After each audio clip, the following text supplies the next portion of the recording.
And how did you bring the 90 songs? How do you bring? Well, how did you choose the songs that are on the album now? Did you listen to them all, or was it just, well, we have a certain feel for this album maybe, and we these songs better well, fit? you can kind of tell. You can kind of tell after a while which songs are working the best in the band.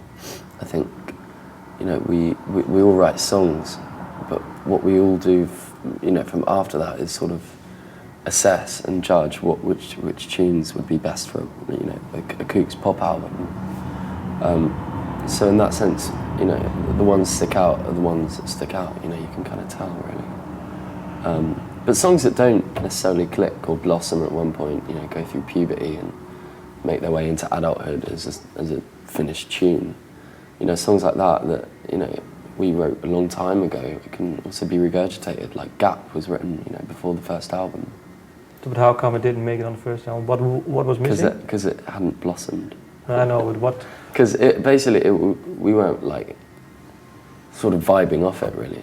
I guess Gap was beyond, you know, it was ahead of its time for us as a band, I guess. You know, some songs like that just like come together a little bit later. And how do you decide then to go back to that song? Who brought it up? Who said, well, maybe we can do this now?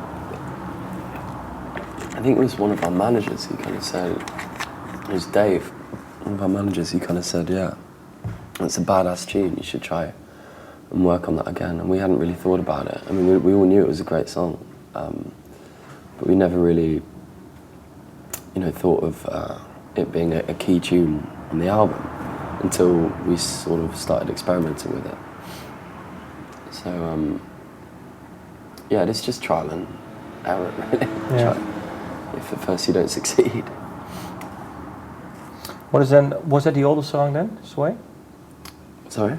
Is that the oldest song on the album that you I think wrote a few years ago? Was it the oldest song? Or? Sway? Yeah? No, Gap. Oh, sorry, Gap. I mean. Yeah, Gap. Yeah, Gap's the oldest song, definitely. And then were all the songs and then all the new songs that are on the album, were they written in a certain time period, or was it just like you're saying, this one over here, this one over there, and just naturally they glued together on this album, but it wasn't in a fixed time period, or was it? No, we're always writing, that's the thing. We don't really ever set aside a couple of weeks to sit down in a room and lock ourselves in and start writing. I think if you're a writer, then, you know, you're a writer and you can't exist without doing it. I think if you're a book writer or an artist or a painter, whatever, then you have to do it. It's something that, it's an urge, isn't it? So with us, we never really were a band that sort of would go, you know, let's have 2 weeks of lockdown, no one else, turn your phones off and start writing.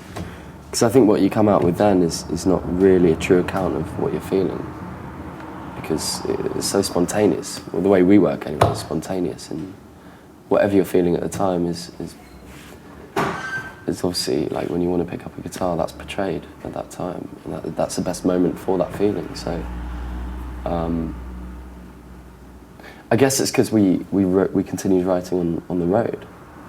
I think, and not a lot of bands can do that, which I find quite strange, because a lot of people say it's hard to sort of find an influence on the road and sort of, you know, amalgamate your feelings or whatever, but for me it's the perfect time to do it, because you're going through so much highs and so much lows, you know.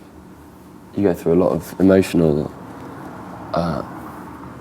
you know, strains, physical strains, or whatever. I mean, you know, I'm not playing my little violin, but you know, it can be tricky sometimes on tour, and that, you know, that's something to write about. Definitely, touring the world is definitely something to write about. So I think if you close yourself off from it, then, you know, you're not really doing what you should be doing as an artist.